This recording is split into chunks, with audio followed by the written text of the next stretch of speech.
What's up, everybody? Welcome to Origin Story, the podcast where we interview creators about where they came from to understand how they got right here. My name's Philip Russell, and I'm with my co-host. It's me, Ben Thorpe. What are we talking about today? Okay, Phil, so today we talked to Greg Kasavin. He's the creative director and writer on the game. And yeah, it was a pretty good conversation. Yeah, it was really interesting to hear his perspective, not only on Hades, but Greg also wrote and I think creative directed all of the Supergiant games that we know and love, like Bastion, Transistor, and Pyre.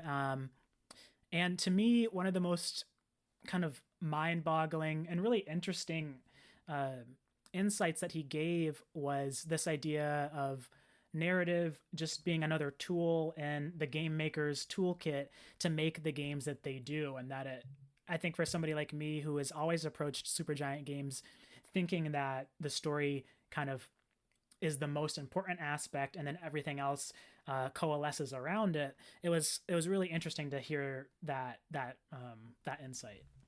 Yeah, I mean, I felt like I almost like gasped in the interview because I had this moment of like, what? Especially because it's like, I think about something like Bastion, which, obviously was like the first, I think maybe one of the first like really serious indie games that I was like, oh, I love this. Very narrative driven, has a narrator who is literally talking over some of the things that you do. And so thinking about, someone like Greg being like, yeah, narrative isn't essential to games. I don't know. It was a surprising perspective, I think. Yeah. And, but in the same token, the other interesting thing that we talked about was just how that perspective of, narrative not taking precedent over any other element really speaks to Supergiant as a studio and what they value and how they make the games that they do, which Greg, talks a little bit about how, the games are kind of made in this almost collective way where, if one person wants to go in a certain direction and it's something they're passionate about and another person wants to go in a direction that they're passionate about, it's kind of Greg's job as the creative director to not only allow that creativity to happen, but to, try to build a narrative around those elements so that they can make these, really great games that they end up making. Yeah, and I think he also kind of frames it in this way where it's like thinking about, narrative not superseding these other elements, whether it's like music or like the actual game design.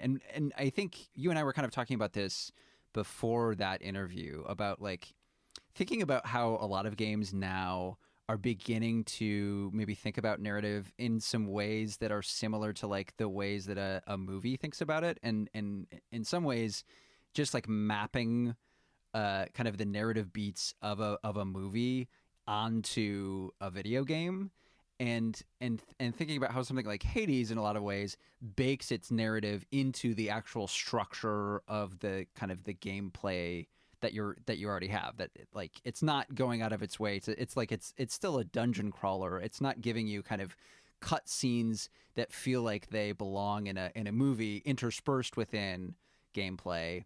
It's very much a part of the gameplay.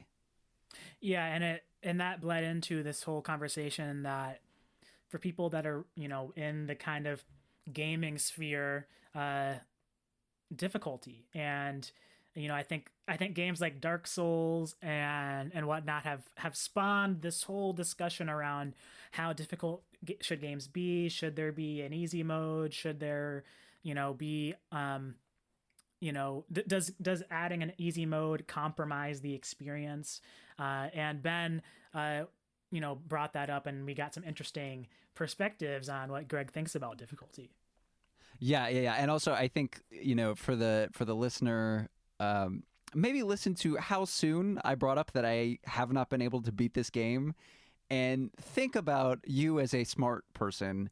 When would you have brought that up, and would it have been maybe quite so soon in the interview process? Because I swear, listening back to this interview, you can hear every successive question I think I ask after that. You can kind of hear him being like, this guy who can't even beat my game is trying to ask me a question. Hate to see it. Yeah, I was sitting there like the Greek chorus, just nodding along. Like, yeah, I agree, Greg. I love Dark Souls, Sekiro, love it. But the secret is, I still haven't beaten it either. And you just let me die out there in the hot sun of Greg's rage. Hey, man, it's a dog eat dog world out here. So, yeah, this conversation was really great. Hades was such a big and explosive game last year that it was really interesting to hear Greg's perspective. And I'm not going to tell you what it is, but I'll just say Greg had a very interesting story about how he's viewing Hades now in relation Yeah. to himself. So, without further ado, how about we hop right in there? Roll the clip.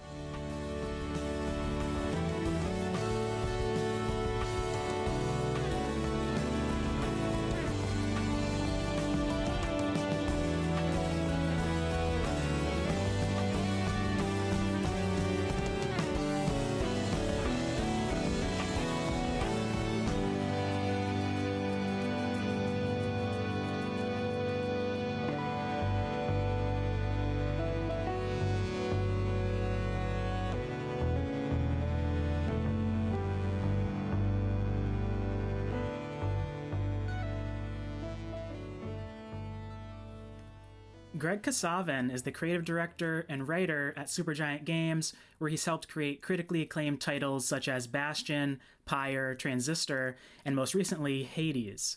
Prior to working at Supergiant, Greg worked as a games journalist for GameSpot, where he rose the ranks from being an intern all the way to editor-in-chief. He's also worked in various producer roles for games such as Command and Conquer, and as a publishing producer for Spec Ops: The Line. Greg, thanks for joining us. Yeah, thank you for having me. Yeah, congratulations on the recent Game of the Year award from DICE. That seems like an incredible award. Yeah, yes, we are blown away. It's one of those things where it isn't too often when games from smaller teams can be in that running. Although last year, the year before us, I believe it was Untitled Goose Game that took the top honors. So, oh, really? Yeah. So it's pretty fun that we get to follow their lead. Yeah, we've been so humbled by all the support that the game has received over the months since our launch. It was something that we certainly couldn't have expected.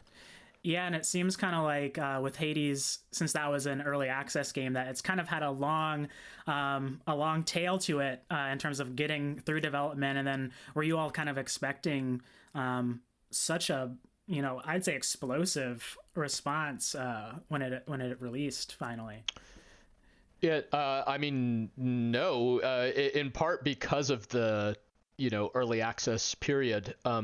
It felt like, due to early access, that the game was maybe more of a known quantity than some of our past titles where, we work on, for Transistor and Pyre, we work on them for 3 years.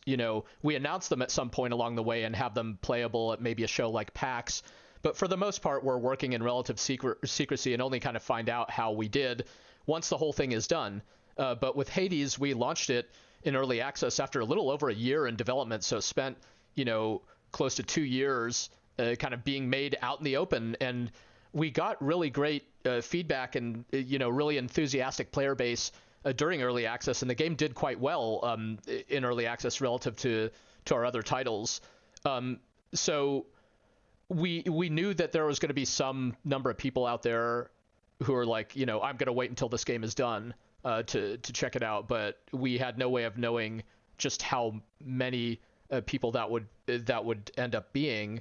So yeah, I think the fact that it had been out there, had been pretty well kind of reported on by the press and stuff like that. We thought that would sort of potentially limit how big of a deal our 1.0 launch could be. Of course, you cross your fingers going into any of that stuff. You fantasize that maybe, everybody will love this thing that you've been working on, but you don't really tell yourself that that's, has any real chance of happening. And so we, it's gone, it's certainly beyond anything we could have anticipated. Do you think that'll change your relationship to development on future games? That, you know, letting people in and having that early access allows for, to some extent, I guess, a longer period for people to get interested and invested in a game? You know, that's just one of the benefits, but it's like the other benefits that I think we're more drawn to are the part where we just were able to make a bigger and better game by working on it with community feedback as part of it. It was, you know, our team grew from about 12 people to closer to 20, which is a pretty big percentage increase, I guess, over the course of Hades' development. And the new voices who joined us, the new members of our team had a huge. It's impossible to think how we could have ever done it without them. But the other key point that changed for us is the early access development process, and that was really, I think that just helped us do things better, stay more focused than we've been able to kind of over the same time period in previous years. So that alone, I don't know that like the exact configuration of early access that we used for Hades is like what we would ever do, you know, from here on out, but like we would have to give it some serious thought on anything we did in the future because it just ended up working out so well for this game. It just led to a better result. Yeah. Yeah, I think, you know, one thing that anybody who's familiar with Supergiant games can expect is that, you know, it's going to have amazing art, it's going to have great music, it's going to have some kind of strong narrative element.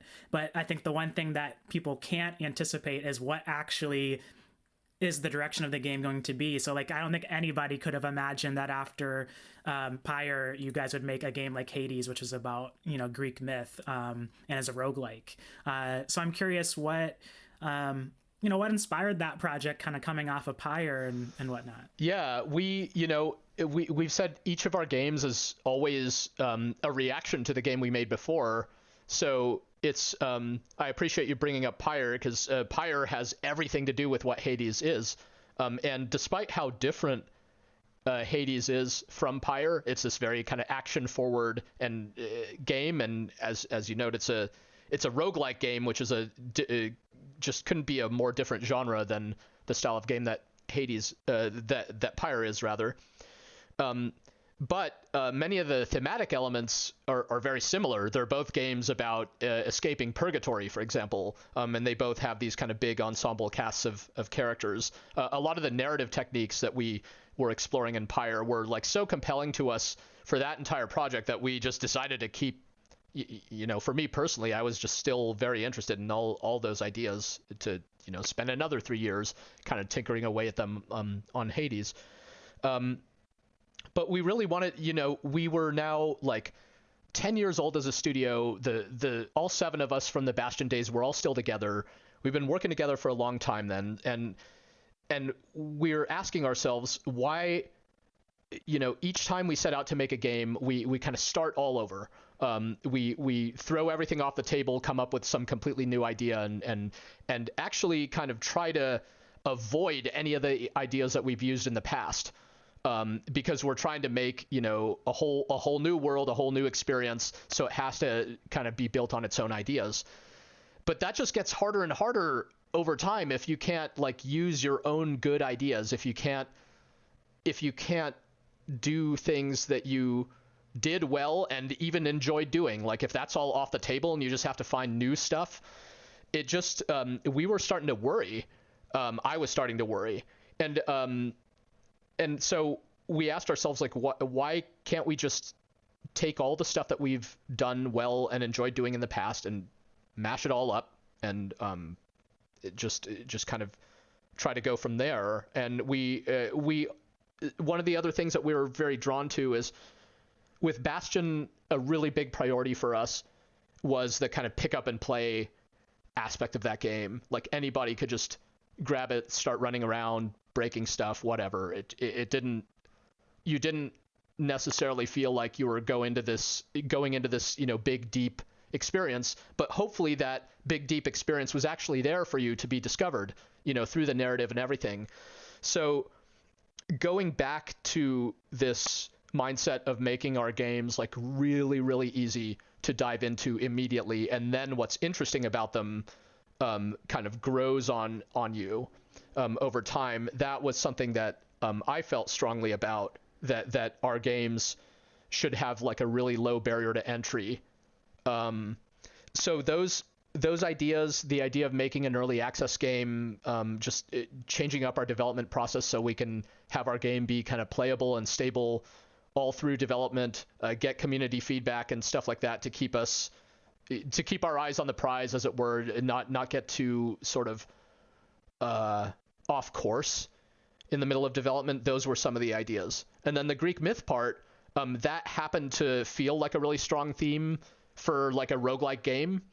And we're kind of wondering, okay, Greek myth, it's heavily used, right? It's heavily used in movies and books and games and stuff like that, but it hasn't been used in a roguelike. And we ourselves as a team have never made an adaptation of something. And that was interesting and scary to us. Like we're ironically, I think, kind of more comfortable creating our own stuff from scratch, having done that several times in a row, than adapting an existing mythology. And we felt we had a point of view on Greek myth that, we hadn't seen done too much before. So, well, let's give it a shot. That's those were a lot of our thoughts at the beginning. Greg, you're kind of already touching on it, but we had this question about, I think with a lot of AAA games, there's an effort to kind of mimic the narrative beats that you might feel in like a movie or in a novel in some ways. Hades is working to kind of bake in its narrative beats to dialogue and conversations that feel like they still stay within kind of what Hades is, which, is like a roguelike dungeon crawler. Was there a conscious effort to try to get this story of Escape to map with the kind of game that Hades is? Oh yeah, absolutely. The we get asked sometimes, like kind of the chicken and egg question of what comes first at Supergiant. Is it the story, is it the design and the gameplay? And for us, it actually has a pretty simple answer, which is the design. However, we do think of the design and the narrative very closely together. We're thinking about the kind of thematic substance and the what might be the sum total experience of our game before any of it exists. But we will never just start with a story and then back solve the gameplay onto it.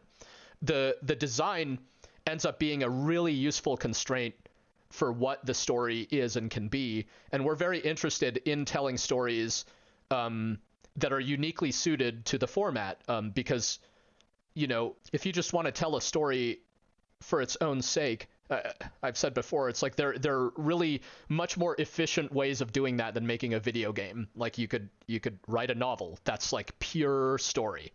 There's no engine or whatever. There's no like having to do all the pesky gameplay, or which makes like storytelling in games, there are a lot of obstacles to get over to be able to deliver a story in the format of a game. So if you're going to do it anyway, you might as well take advantage of what makes games unique, which is their interactivity and their structure. So for us, the idea of a roguelike game was the first decision and kind of like the constraint on the story. We were excited by the idea of a roguelike game with narrative continuity, where each time you die and start over, you as a player already carry forward your knowledge of everything that happened. Even if you lose all your power-ups and whatever, lose all your progress, you still remember what happened. You're going to remember, getting to that boss and, the boss's patterns and stuff.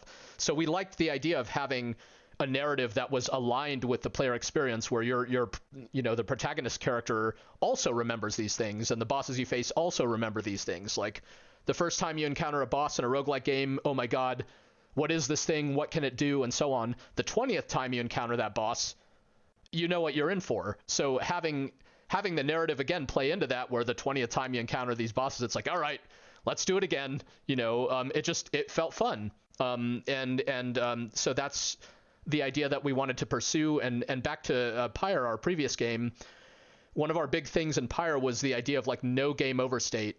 This story moves forward no matter what happens, no matter what you do. So it was kind of approaching a roguelike game with the same mindset of there's no game over state in Hades. It just keeps, the story advances no matter what. And in fact, dying in this game is just part of what the roguelike experience is. So trying to use the narrative to address a key issue that some players can have with roguelikes, which is that it can be really frustrating to die and lose everything. And yet what's so special about roguelikes is that they're different every time you play. So wanting to use the narrative to help players, want to keep going.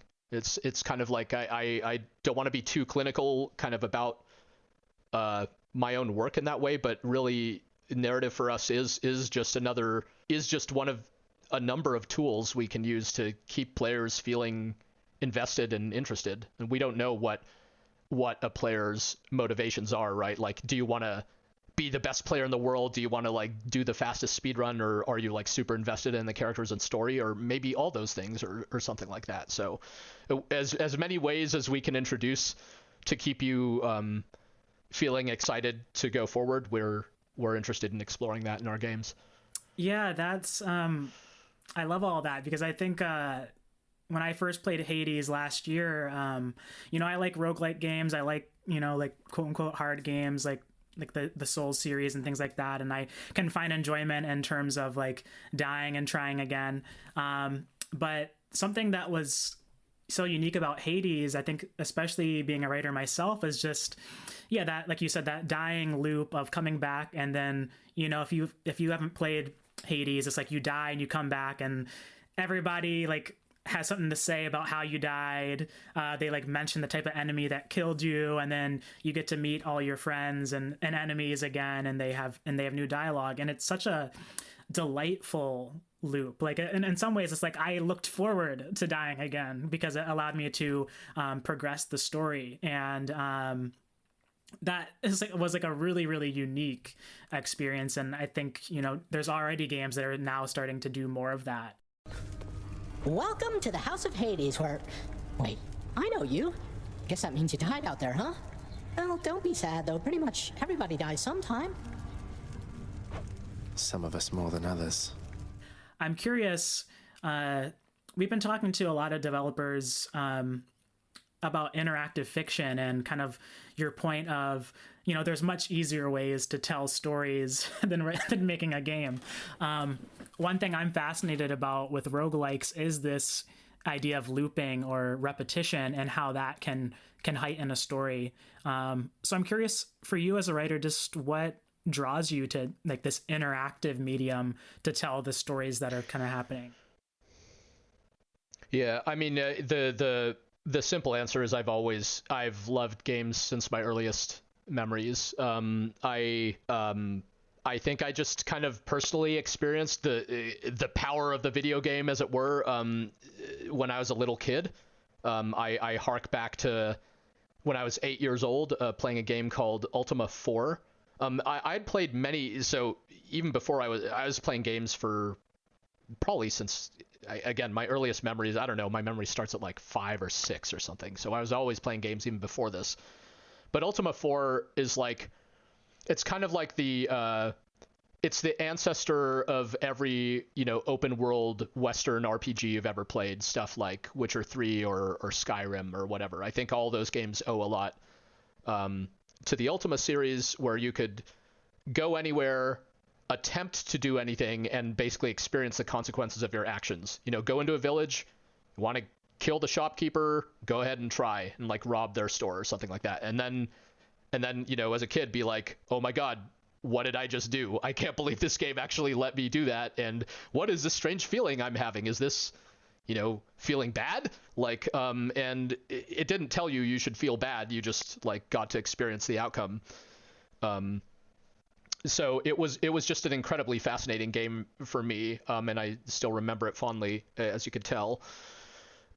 So I think that the games, the interactivity, the ability to sort of like create empathy by making you embody someone who is not you in a different situation, and let you sort of like experiment, I guess, by being in a totally different situation than you yourself would be in as part of your daily life. I think that to me has always been extraordinarily powerful. And I've always loved both these kind of like highly choice-driven games, but also, highly crafted narrative-driven games. Like I loved, Japanese RPGs as much as I loved Western RPGs. This stuff like early Final Fantasy games that were really pioneering, and they're sort of like kind of more linear storytelling.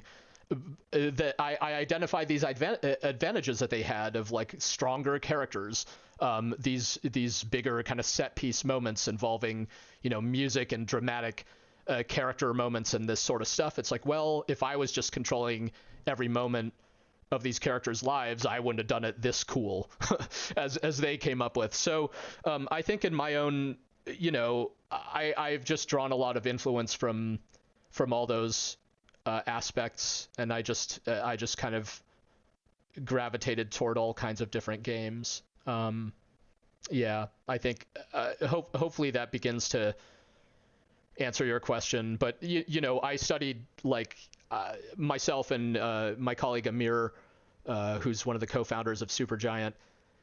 We're both like English majors or whatever. We like, we can have our background. We've done plenty of reading and stuff like that as well. So just trying to draw some of just find more of the power of story, as it were, within seeing what games can do there. There's a lot of constraints. They can't do storytelling as well as certain other media in certain regards, but then the interactivity, can compensate for it and create these really unique experiences in its own right. So I'm about to confess to you something dark, which is that I have not been able to beat Hades. And I'm wondering, I think there's a conversation here about difficulty in games, and Phil was kind of talking about it before, which is like, this is a game that feels like it's accepting of my failures, that it's like kind to me despite my failures, and so it's like it may be unforgiving in its gameplay, but ultimately the game itself feels like it's not punishing me or looking down on me for these failures. And I'm wondering if you can talk about maybe your perspective on difficulty in games and accessibility of difficult games. Yeah, it's a really broad question. I would recommend, if you're still interested in pressing on, we have a feature in Hades called God Mode. And I haven't been able to bring myself to do it yet. Yeah, in my opinion, you shouldn't hesitate. As with to your point, like there is no, we took care to contextualize God Mode in such a way that it's not an easy mode. It's about it's a mode that lets you learn more each time you play, is how I would put it, because it makes the game a little bit more tolerant of individual mistakes. It doesn't make it so that you don't have to do the work, as it were, to get through. You'll just be a little bit tougher, survive a few more hits, and sort of be able to loop.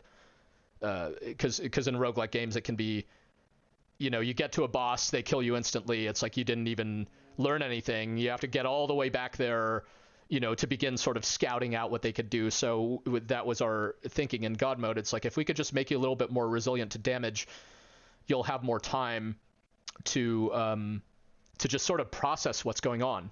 And you get tougher each time you die. So that was our way of making sure that players who are not as proficient as some players are can still get through if they start to feel invested in the story and just want to see how it ends. My feeling on I personally, as someone who's been playing games since I was a little kid, I appreciate very challenging games. I don't personally have any sort of belief of like one size fits all type design solutions. I know there's like a lot of discussion of, all games should have easy modes and stuff like that. I personally don't ascribe to those kind of beliefs. I like Philip, I am a fan of Souls games and stuff like that. I know that if those games offered me an easy mode, I would have sort of cried uncle and used those modes, and then had a really different experience than the ones I had, which were incredibly rewarding like a Sekiro, I somehow got through that game as my favorite game that I played in years. I have no idea. I have no idea how I did. I thought I was like well past the point in my life when I could pull that off. It was absolutely painstaking, but it was incredibly rewarding. Yeah, so game developers should basically do whatever they want, and face the consequences of their actions, just like the rest of us. But to the extent that developers can account for a broader player base, without compromising on their vision, of course they should do that. It's hard. Accessibility features are not easy to add. Nothing in game development is easy to add. Everything has to be tested. Everything has to be tested in combination with everything else.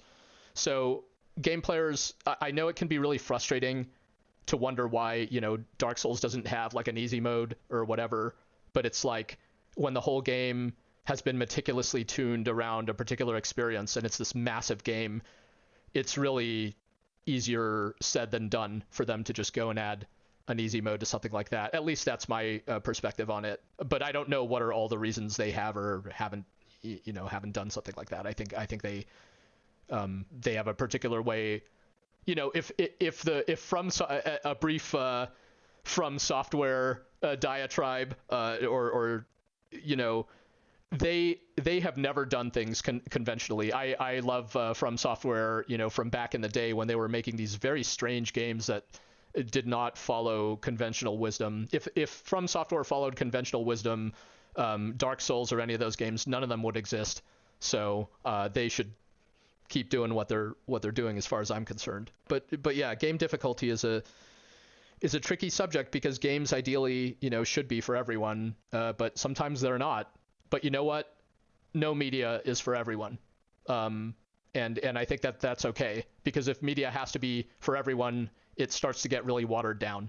And I personally would not like that. I'd rather have things, fit certain players like, oh my God, this is the perfect game for me. It may not be the perfect game for you, but it's a perfect game for me. Whereas games that try to please everybody, maybe they don't succeed in pleasing anybody. That's always the risk.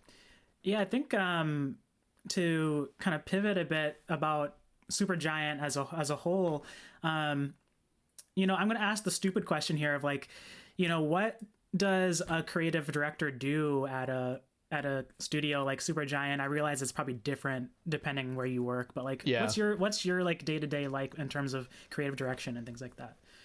Yeah, it's a good question. I think my job probably does not fit I think someone else's. A creative director at a bigger studio probably has a really different job than mine. Functionally, what I do is I have a big focus on the narrative design of our games. I'm there, I help formulate the concept of the game, then contribute to the design all along the way, and then ultimately help market and launch the game and stuff like that. So my role, though, is I see it as kind of providing context for my colleagues to do their best work. It's basically like letting them do what they're finding. I should be able to explain this better. I want to find the intersection between what makes all of my colleagues the most excited, because that's our game. It's not about telling any of my colleagues oh no, this is what the game is, do this. It's about saying, what do you really want to do? What makes you the most excited, right? What do you want to explore as a creator? And when we can sort of poll everybody individually, find out all their individual answers, you could think about a Venn diagram. It's take Darren Korb, our genius audio director and composer. What's all the stuff that Darren's excited about? And then take Gen Z, our genius art director. What's all the stuff that Jen's excited about? What's the overlap between Jen and Darren? And basically keep doing that across the board until the sort of intersection might be very small, but it's there. And that's what we should make. And basically just trying to keep us there. And in my role as writer, what the writing can do is create the connection between otherwise totally unrelated elements. So that's like practically what I'm often doing, is using the words and the writing to sort of respond to the design decisions, respond to the art decisions, etc., until it gives the impression that it's all this cohesive thing that we planned meticulously, when in reality, a lot of it is much more kind of improvisational during the course of development. We just try stuff all the time. We're responding to one another's work. We don't know if anything is going to stick until, one day we just don't change it, stuff like that. And then it just sort of starts to come together. So yeah, it's a lot of like, that's the more abstract answer, but day to day, with Hades as an example, I was doing the writing and integrating all of the voiceover, and like basically setting up all the different story events. And then I also, built some of the chambers, designed some of the enemies, and like kind of contributed to other some of the boons, etc. Like our design team is contributing to all aspects of the design, varying degrees. It almost sounds like you're kind of negotiating between some of your different coworkers, like passions, and trying to make sure that everybody is doing something that they really care about. Negotiation is a really good. Negotiating is a very good verb for it. It's very often a negotiation for sure. It's like one of the things I discovered over the years is like my own personal excitement is just like kind of, I have to often set that aside, because I'm not making this stuff on my own. If I had the superpower of like Lucas Pope, the creator of Papers, Please and Obra Dinn, and I could just make a whole game all by myself, by golly, I would probably be doing that, but I can't. I lack many kinds of proficiencies, and I've done my best work as part of a team, not as an individual. So basically knowing that, it's like it's so important that everyone be as fired up as possible, because game development often is a slog. It's like often not that pleasant. There's just a lot of stuff you wish would be easy is more painstaking than it should be. So like your excitement is just going to be what carries you through the sort of the valleys and the troughs. So we just really, for me, it's just so important that everyone feel as kind of engaged with it as possible, because it's not always going to be in like the honeymoon, blue sky phase when we're all excited about the cool new game we're going to make. Like once you start making it, it's not always as joyful as that. So kind of believing in it, feeling like you could do your own best work within that sort of sandbox, and having the latitude to express yourself personally and creatively, rather than having someone tell you what to do or whatever, like that's all very important to us. And as a small team, we can afford to do it that way, because, again, back to the part where someone in my position probably has a really different role at a big studio. You can't, if you work with 1,000 people, they can't all just be doing whatever they want, and for you to hope to have some cohesive thing at the end, you probably need more in the way of marching orders in that type of structure. That's not to say we don't have any structure like that either, but yeah, we do try not to constrain people's kind of individual creativity when working on our games. I feel like that kind of opens the door to this conversation about workplace culture. And I was reading through, there was an interview with Kotaku that you did that kind of talked about the importance of sustainability at Supergiant, and kind of one of the unique ways that Supergiant has approached workplace culture is not only kind of giving people days off, but trying to incentivize people to take those days off. I think there's a requirement that you take 20 a year. Can you maybe talk about like what that's led to, or what are some of the ways that you have worked to create a good kind of culture where, like you're talking about, there is some passion around the work that you do, but also, there's not the push to maybe overextend yourself or to kind of always be kind of sludging along. Yeah, I mean, I think the the starting point for us is that we want to be in it for the long haul. We want to stick together as a team and keep making stuff together for as long as we can and as long as we want to. And that means not grinding ourselves into the ground and burning out. Really as simple as that. And the thing about, so game development can be intense. There are very high standards of quality out there. There are a lot of extremely talented, hardworking teams releasing amazing games all the time. And it's very, very difficult to make a game that anybody notices or cares about. So by default, I think there's kind of no shortcut to hard work in order to make something worthwhile that players are interested in.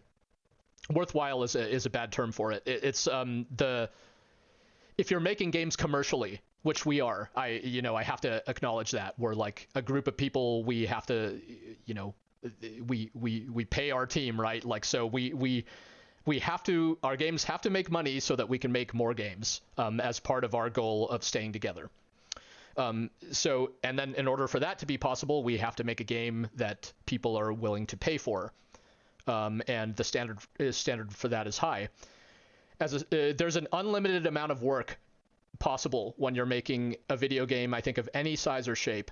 You could spend a near infinite amount of time rewriting a paragraph, redoing an individual piece of art, iterating on a piece of music. So when do you stop? When do you move on? That's like a constant question you have to ask yourself as a developer, and it's not easy always to know the answer.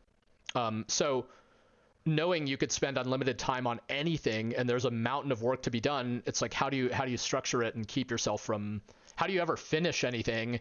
How do you keep yourself from kind of going mad trying to, get it all done? And then on top of that, it is an industry where you have people like me who like happen to love games as well as work on them, right? So it's like there is a lot of joy in the work. There is a lot of excitement. And when you're like really invested in the work, that can lead you to pushing yourself and, working long hours, not because anyone's telling you to, but because you're fired up about it. So for all these different reasons, yeah, we have to like put some like, I'm hesitating to say limits, because again, it's like, we want to make sure that everyone who works with us can work in the way that is best suited to them personally. But part of that, there are these things like, you must take time off. It's not a request, it's a requirement. That was one of the simple things that we did, because we started in the article you allude to, we talk about how we had an open vacation policy, take as much as you want. And then what we discovered was people like me, and it wasn't just me, would use that policy to take, basically no vacation. It's like, oh, I could take some, but I just didn't get around to it. So we had to invert that and say, no, you must take a certain amount of time each year. And that worked better. It required people to think about it and sort of change their scenery, which is really important to keep doing worthwhile creative work.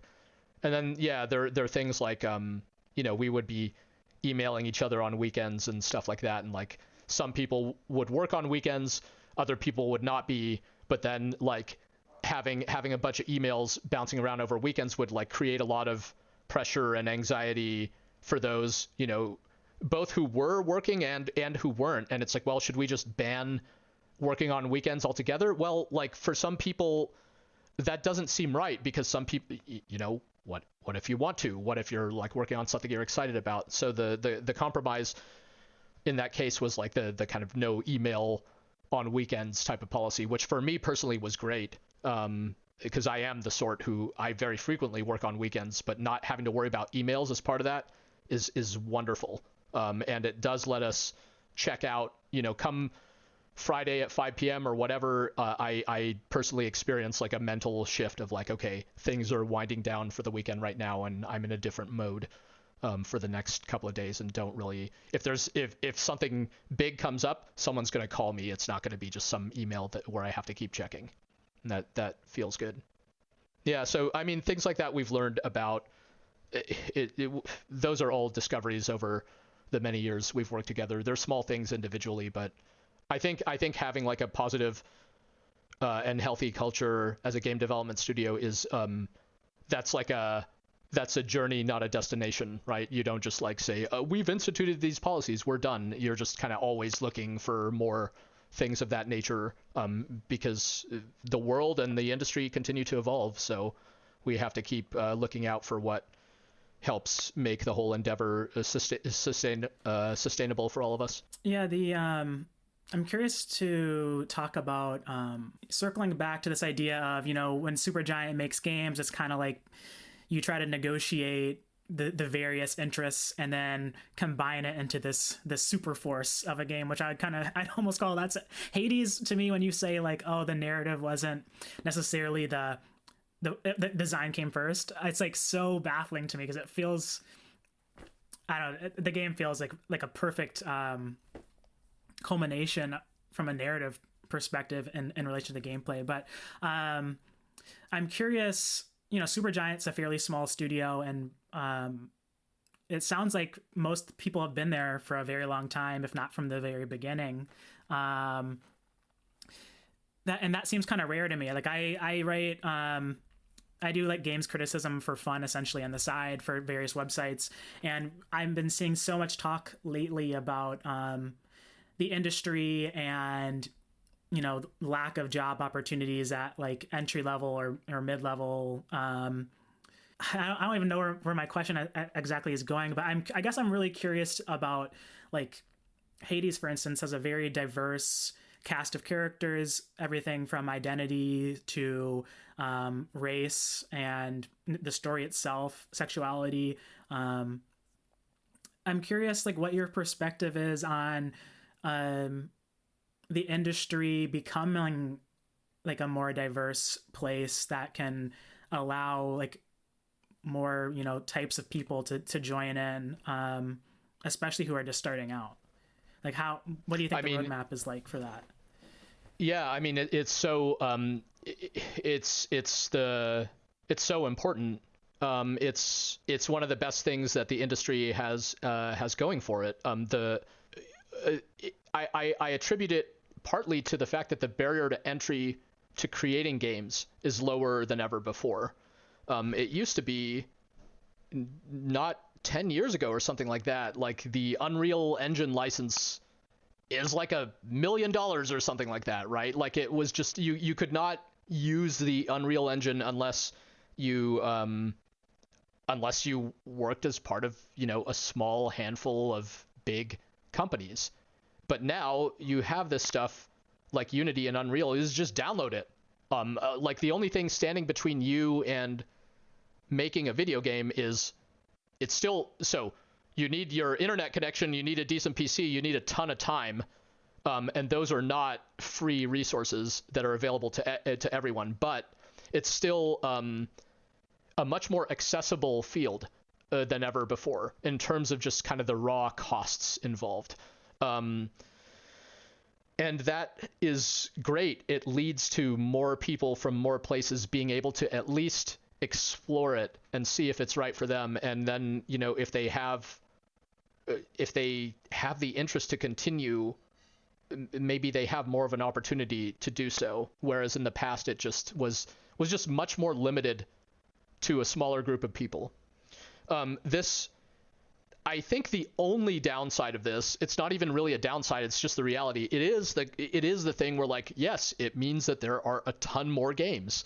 So it is hard for an individual game to get noticed because there's so many more out there and so many good ones out there because so many people are so damn talented. But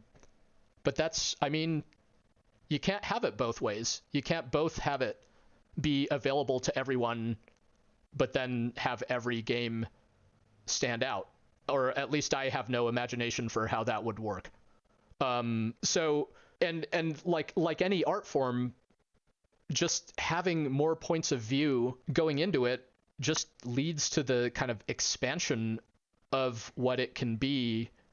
And that's always been something about games that has fascinated me. You know, I brought up the like Western versus Japanese RPG example. It's a very basic example of like ostensibly the same genre, but if you've played a Final Fantasy game and like a Elder Scrolls game, those couldn't be more different, even though technically being classified as the same type of genre. So that type of kind of bifurcation can occur on a much more granular level as more people get into game development, because, you know, the dominant sort of genres, they didn't always exist. It's like it took someone making Counter-Strike, it took someone, you know, making Street Fighter 2 or whatever, like, you know, they're new forms of games just waiting to be discovered. And it's not going to be the big AAA studios that discover them. They cannot afford to take that kind of risk. It will be the small developers who discover those forms. It's not a coincidence that I think mods, like user-created mods, like Dota, I mentioned Counter-Strike, Fortnite, you know, the Battle Royale game mode, like these are all things that came from like random creators somewhere and then, you know, exploded into these big new forms. So, but not everything, obviously, it's not the goal of the art to just like become the big new thing. Like it's great for small and experimental things to exist. Like I said before, it's like games don't, it's fine for them to not be for everybody, because there are enough of them out there to where there's like something for everyone is out there. But you know, yeah, so I like that games could just get more and more, you know, specific and different and kind of keep going in all these different directions, and that's made possible by different people making them. So I'm wondering if you feel comfortable talking about, you started out as a game reviewer working for GameSpot and Arcadia Magazine. How did your relationship to games and how did your perspective on games shift when you moved from kind of critiquing them to kind of working, you know, inside them? Yeah, it didn't. I think my background as a game critic, it, you know, if nothing else, it helped me have a broad base of references. Like I just was able to justify playing a lot of games, and bouncing from game to game, right? Like I wouldn't stick to any one game for too long. I just played a big variety. So that's been helpful, because, you know, when we're thinking about a design feature and like, how come no game has done it this way before, or, you know, are there any examples of this? Often I can think of something, and that, but you know, the other part of my experience that really helped was that GameSpot, even back then, I left at the beginning of 2007. It was a big website, and a big website is a big piece of software. It has programmers, it has graphic designers, it has producers, it has like a marketing department, and so on. And that has a lot of parallels to a big game studio, like at Electronic Arts, which is where I got my first development job. So it was, the transition wasn't too rough for me, thankfully. I think some of the surprises were that some of the things I didn't really give much thought, like some of the things I would have expected to be not that difficult in game development could still be excruciatingly, extraordinarily difficult. The example I think of is like making menus. When you play video games, you don't think too much about the menus. There's some boxes, you move some sliders, you check some stuff on or off. Pretty straightforward. And all games, for the most part, games kind of do it all the same way. But I've worked on some projects where literally the menus were like the most difficult part of the whole thing. They got, you know, all the gameplay, all the AI, all the campaign missions, it's all good, but like, boy, these menus are just not working. So that's one of those things where I'm like, wow, I would not have guessed that this would be a thing. But more broadly, I think the real lesson there is that there's no good way to tell what's easy and what's hard in game development, and it's very case by case. So that makes it really tough to plan projects, because even really experienced game developers are like pretty bad at estimating sometimes. So it's like if you kind of over schedule your project, you're probably asking for trouble. Our solution there, such as it is to like kind of not overschedule and give ourselves like a lot of slack, and just to be open to scoping stuff down if it's not coming together. It's like, because we would like to finish a game so we could work on another one rather than work on the same game forever and ever, back to the point of like you could just work on any game infinitely, left to your own devices, I guess. Yeah, I kind of want to switch gears a little bit to talk about narrative some more, and to get into this great anecdote you have about your parents and kind of emigrating to Moscow. But before we get there, I just wanted to ask, because you are a games critic and you've played, so many games, and obviously now you're making games, what are you finding that you really value in narrative and the kinds of like stories that you're interested in these days? Like what's really sticking with you? Yeah, that's an interesting question. Like in games, I mean, I do really appreciate when games just acknowledge the form, like take advantage of the part that you're a game. Don't just try to muscle your way into being a movie. Like if you want to be a movie, make a movie. But I think more and more games, I sort of feel like the days of games strictly trying to be a movie, like big AAA games sometimes still look that way visually, but I think they've very much kind of broadened their horizons and are, the big games do use the form, whether they're nonlinear in some way or shift perspectives or kind of any number of things that are kind of uniquely possible using games. I look for those elements, like how is the narrative fitting the structure. Those things really interest me, because like you can have those moments of dissonance where the story is one thing, it may be good in its own right, but the experience of it is like the experience of playing the game is creating one set of feelings, and then the narrative is creating a different set of feelings. Like that could be interesting, but it can be really special when it's all kind of working together. And if the protagonist character of the story is going through a miserable time, then something about the play experience is also reflecting whatever that misery is. Something like that.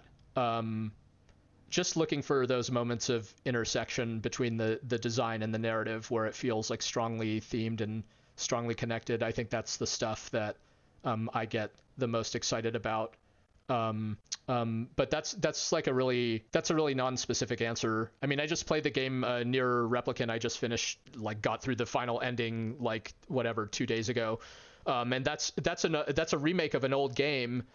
But it's kind of like I think the original game is from roughly 10 years or so ago. And that's an example of a game where it is using the form, and, you get one ending and then you play through a second time and you kind of get new dimensions of the story. You sort of get more perspective from that you didn't take into account before. And it's using it to create this particular emotional experience. So I appreciate what that's doing, even if it's kind of like I think more games have done more with that kind of idea since, including Nier Automata, the sequel to it. That kind of stuff still really interests me, I guess. I was poking through your blog, Truth, Love, and Courage, which you stopped writing in, I think, around 2014. So this is very dated. But just thinking about narrative, you had a point in there that you were talking about, basically that it's like a rolling question whether or not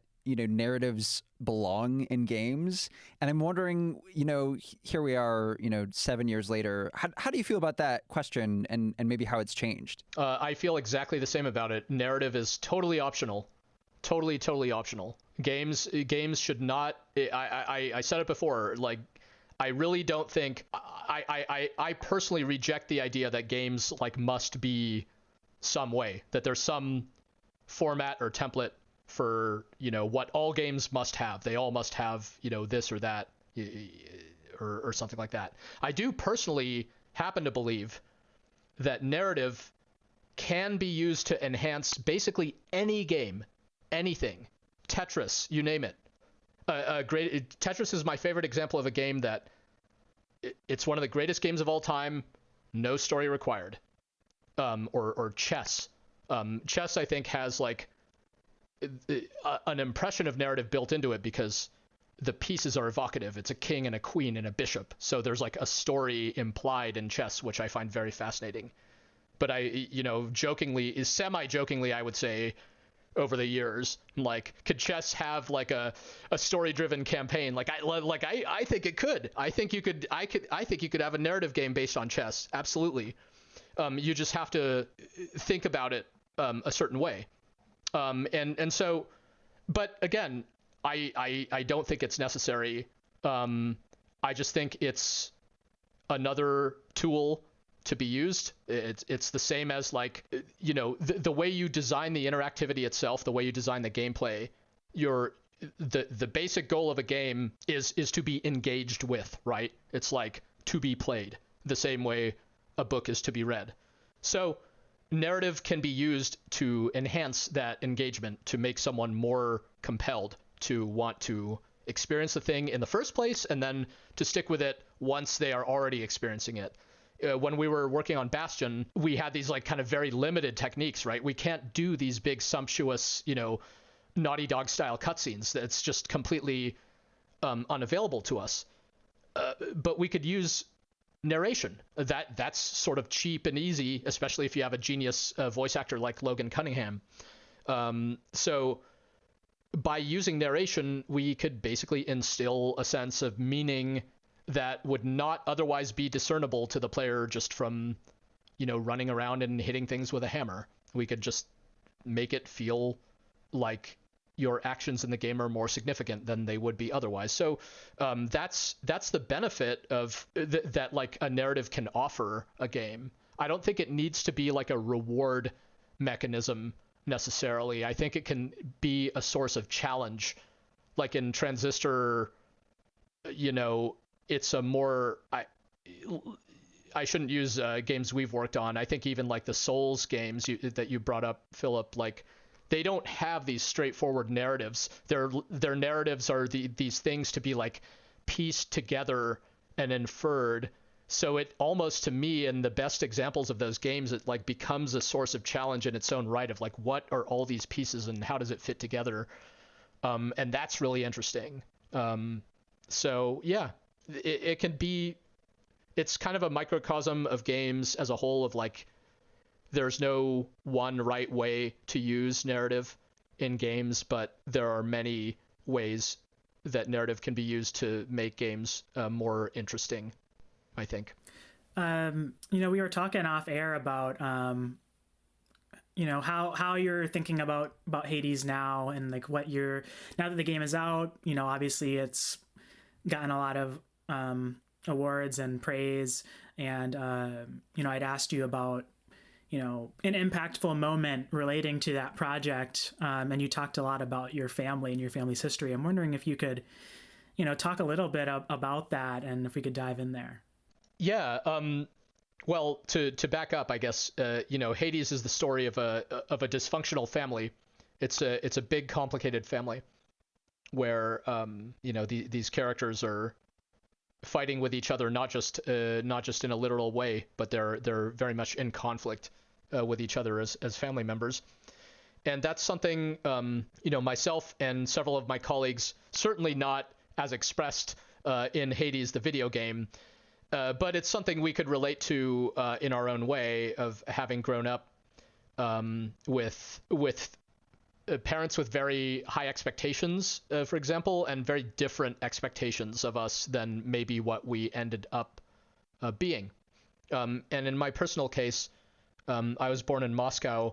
I was less than 3 years old when my family immigrated to the United States to the San Francisco Bay Area, so I have no real memory of living in Russia. But you know, my experience growing up in this country, I think, was still very much kind of colored by that. You know, my parents didn't know the language. They had, I think, you know, a couple of $100 in their pocket. My dad did have a job. You know, he's an engineer by background. He got a job at, you know, one of those like, come to this country and work for Sprint. It was like a telecom company or something like that. So he at least had a job. My mother is a physician, but she had to redo her whole medical residency because it's different standards here, you know, from scratch, while learning the language and so on. So like, I had these kind of very hardworking parents, and they, and I think they were under a great deal of pressure. I have an older brother. You know, it's kind of the classic story of, you know, moving to the land of opportunity, wanting to have the best, you know, set it up so that their children could have the best opportunities growing up and so on. And, you know, hopefully you'll both be doctors just like your mom. I ain't a doctor. My brother ain't a doctor. And this was a source of some tension growing up. We love my parents dearly. We've since, you know, everything is good with us and everything, but there was a lot of like, it's just kind of that experience of, you know, your parents wanting you to be something, but then your own path sort of leading you somewhere else, and the conflict that can ensue from that.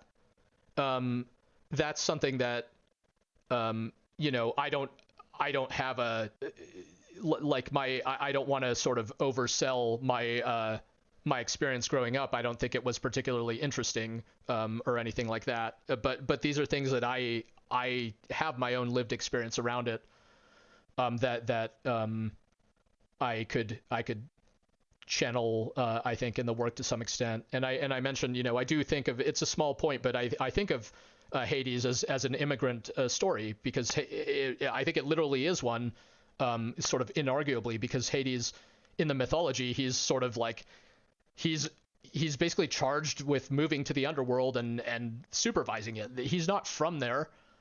He moved there to take a job, and he had a son there, and stuff like that. And he had to sort of work. He had to ingratiate himself to the characters who are like native to the underworld, who are from there, who have their own culture and are born there.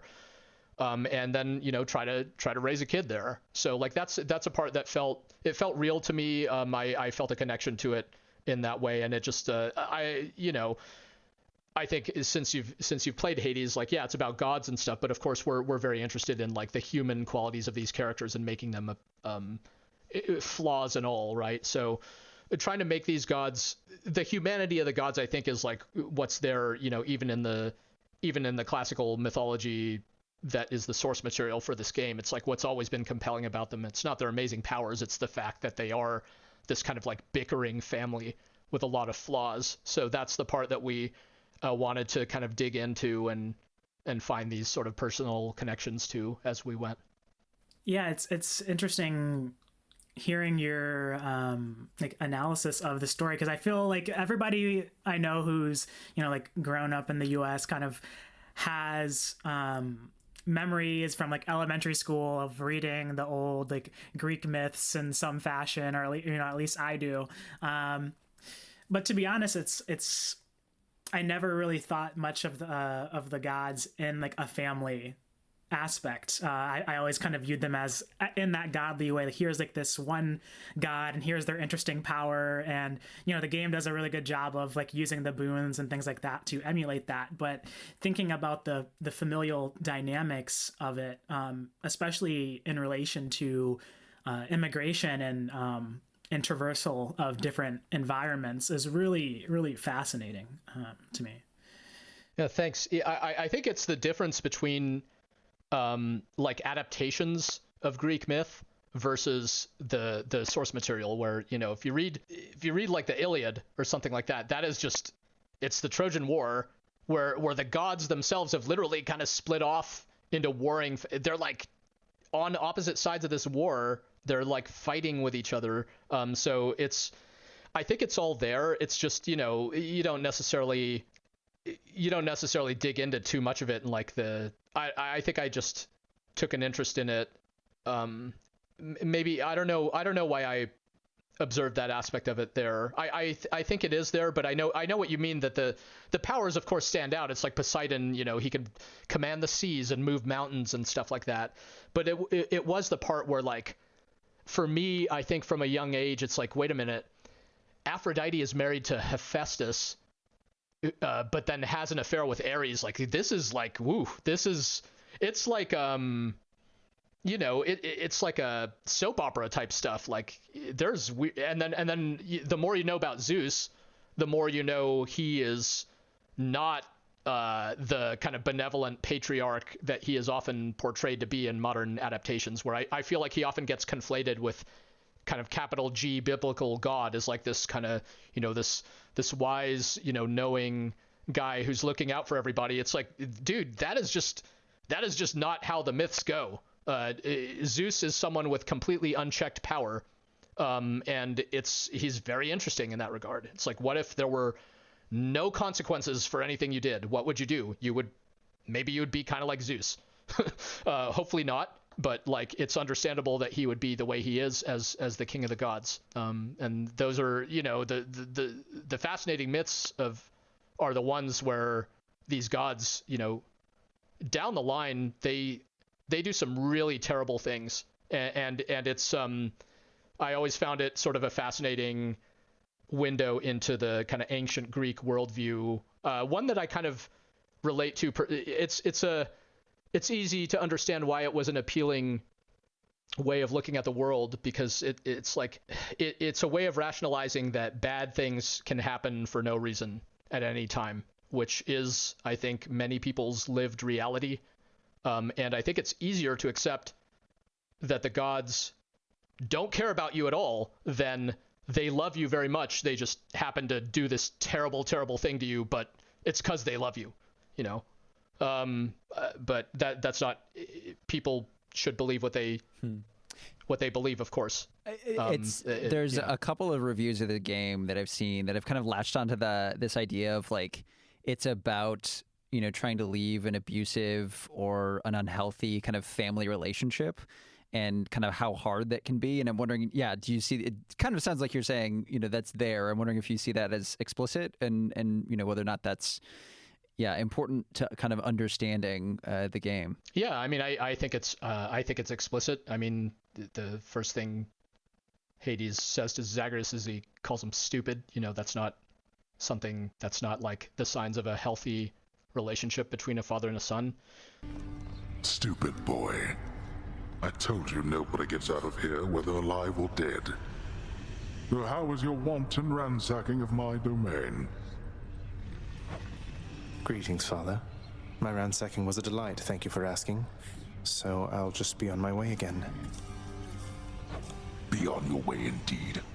What do I care? You shall never reach the surface. Go, see for yourself. Abusive is a very charged word, and it could have a wide range of meaning.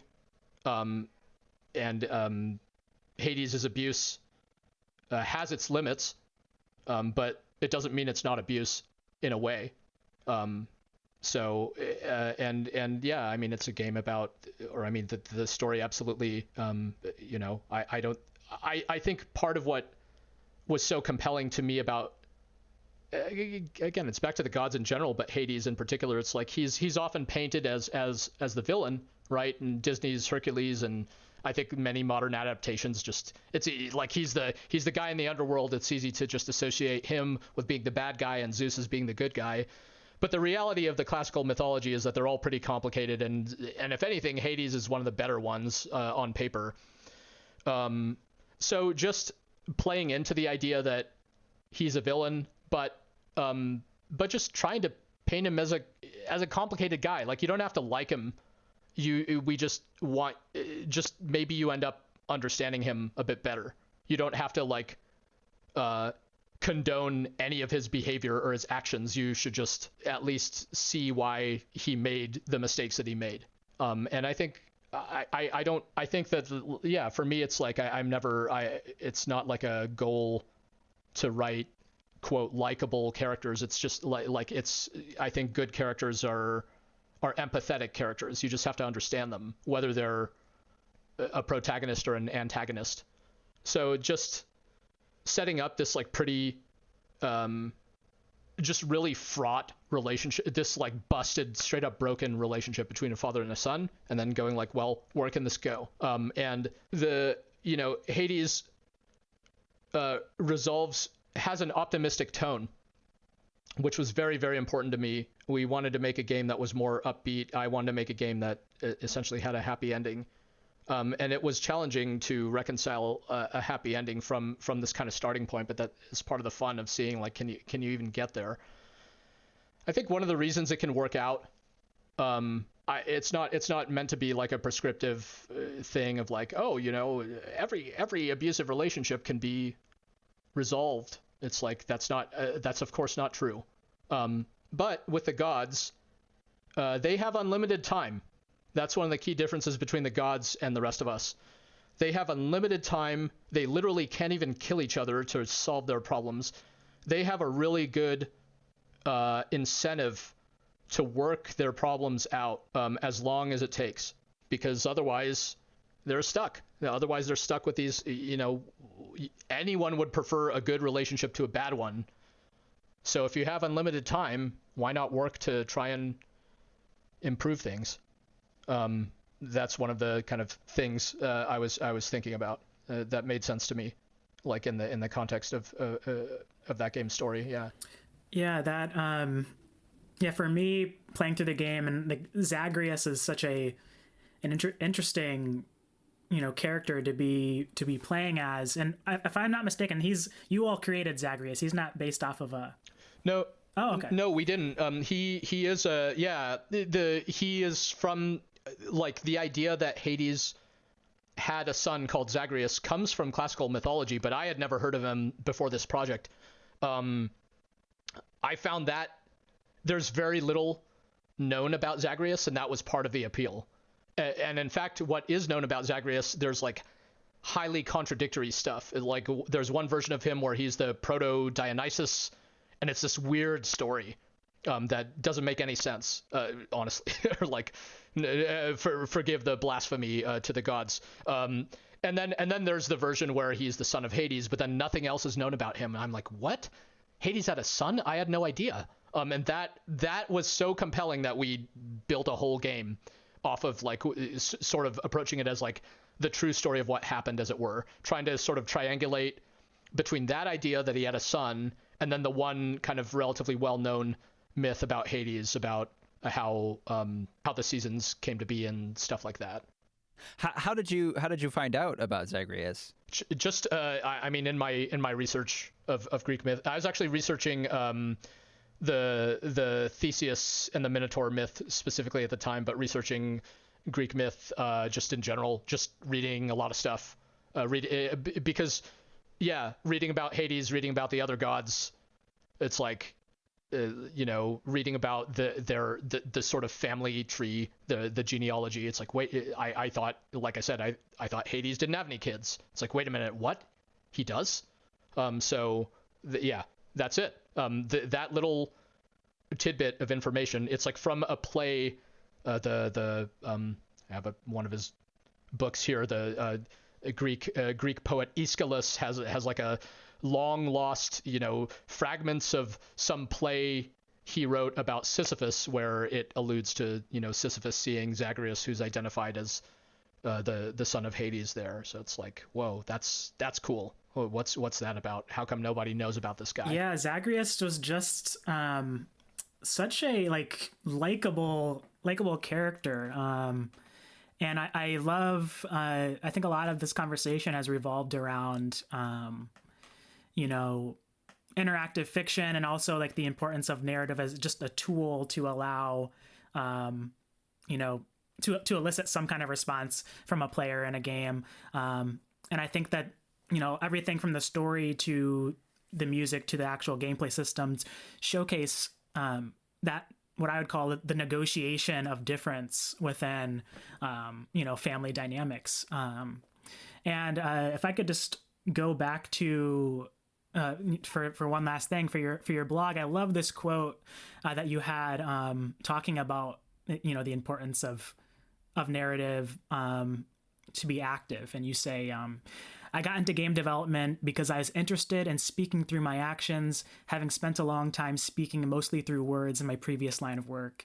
It turns out I need the balance. It's important to me to keep writing as part of what I do. Writing for me is a form of exorcism. It's a way of heeding the voice that's never steered me wrong. I love this quote, and Thanks. I love this distinction between speaking through actions versus your words. I think it's an interesting insight into the differences for writing games versus other mediums. And to close us out, I'd love for you to just talk a little bit about, now that you've been making games for over 10 years now, what's kind of been the biggest thing that you've learned, or what's something that you've been thinking a lot about that you've learned through the process of writing these interactive stories? Yeah. Thank you for that. First of all, I still absolutely see the exorcism thing. I still think about often. It's like writing it's not necessarily pleasant while you're doing it. You often don't feel good about it after it's done.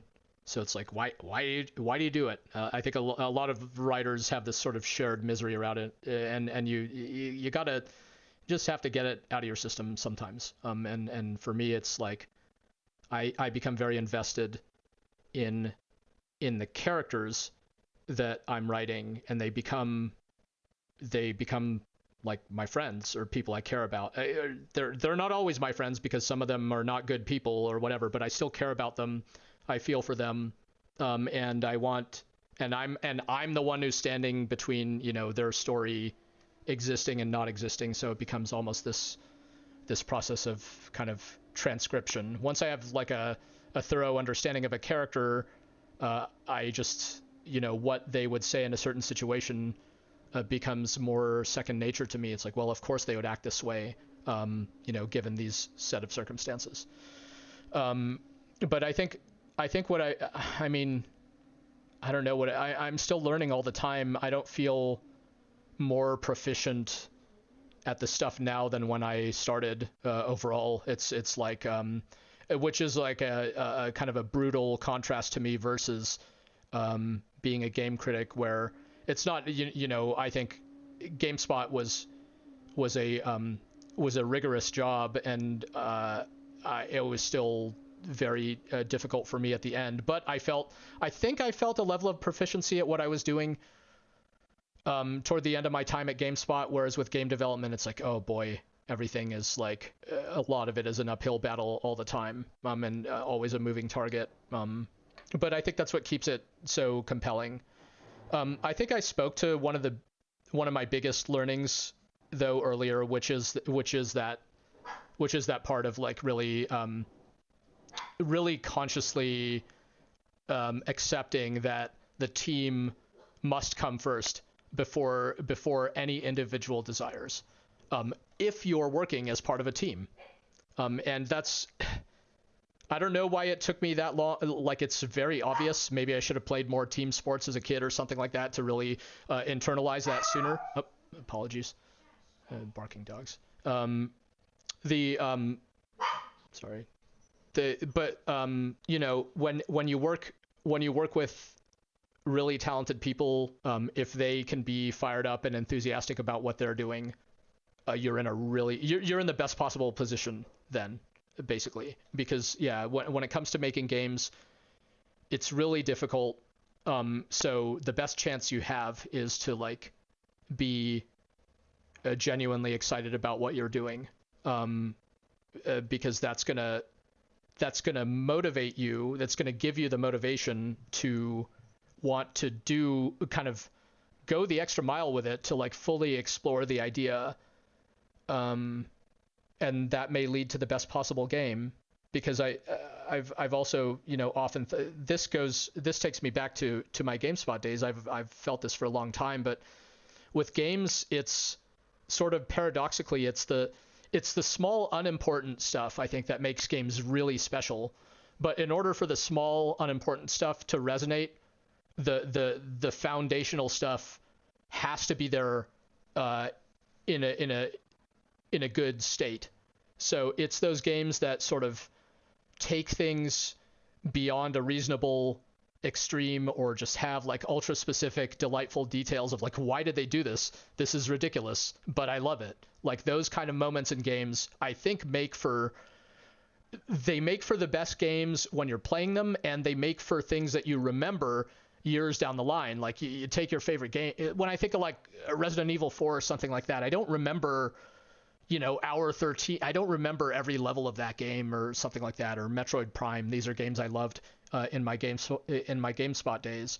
But I remember certain moments. I remember the feeling that they created, and certain kind of excessive details about them. Metroid Prime, you'd fire, your sort of powered up energy weapon, and you'd see Samus's, face reflected in her own visor.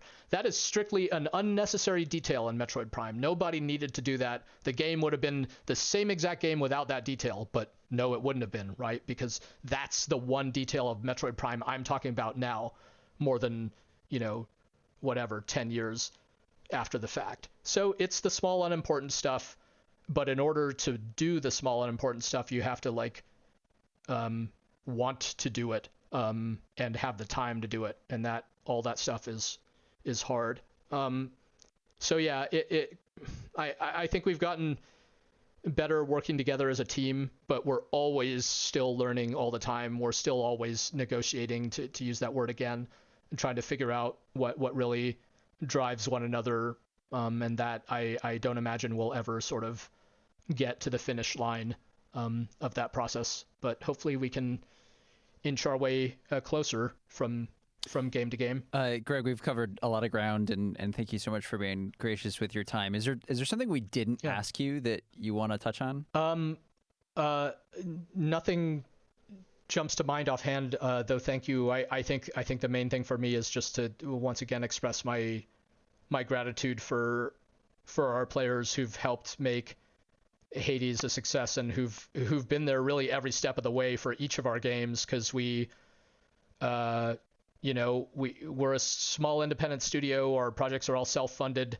It is like by the grace of our players that we're able to keep going, and the support for Hades was just like a really big vote of confidence for us in our approach, and we want to keep going, and I hope whatever we come up with next will live up to our past work for those who have enjoyed this game. Okay. Hey, thank you for taking the time to talk to us today. Sure. Yeah, my pleasure. Thank you.